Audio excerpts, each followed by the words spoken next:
My dad said, "Sign your house over to your brother. He needs it more." I laughed, a sharp, disbelieving sound that surprised even me, and told him, "Let me think about it." The next day, the thought was complete. I called the locksmith, and the old keys, for 3 decades a symbol of belonging, became useless metal. A new sign, stark and unambiguous, took root at the end of my driveway. They're still wondering why, I suppose. I won't pretend my childhood was a tapestry of horrors. My parents were not abusive. They provided the essentials: food, clothing, school. The basics were covered. But in a family where the firstborn could do no wrong, basics were precisely all I ever received. Andrew, 3 years my senior, was the golden child. He could turn a simple task into chaos, and my parents would blame the circumstances, the tools, anything but him. Meanwhile, my quiet accomplishments were met with a perfunctory, "That's nice, honey," while they charted Andrew's next grand adventure. This pattern was woven into the fabric of our lives, an unspoken rule that defined our roles.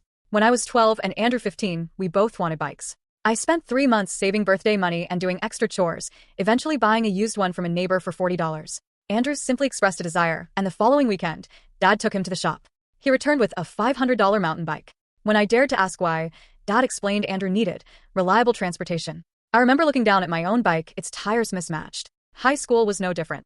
I consistently made the honor roll, while Andrew, popular and charming, barely scraped by. A C in English warranted a private tutor for him. My solitary B, in chemistry, earned me mom's firm advice to study harder. I'm not bitter now, not really. Perhaps I was years ago, but by my 20s I had accepted it. Some families have favorites, mine did.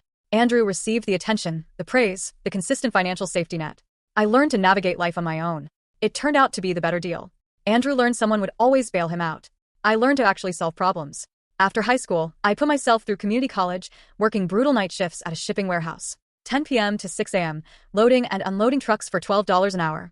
It covered tuition and kept me fed, but it was far from glamorous. Andrew, of course, went to a 4-year university 2 states away, courtesy of mom and dad, full tuition, a new car, spending money, the works. One semester, when I asked if they could just help with my books, Dad told me it would build character to work for what I wanted. Character, indeed. I finished my associate's degree and started as an insurance adjuster, grinding my way up from the bottom. My apartment was cramped, shared with roommates who never cleaned the bathroom. My car had more issues than a tabloid magazine, but I saved. $50 one month, $300 another. Bottom left of screen, click full story.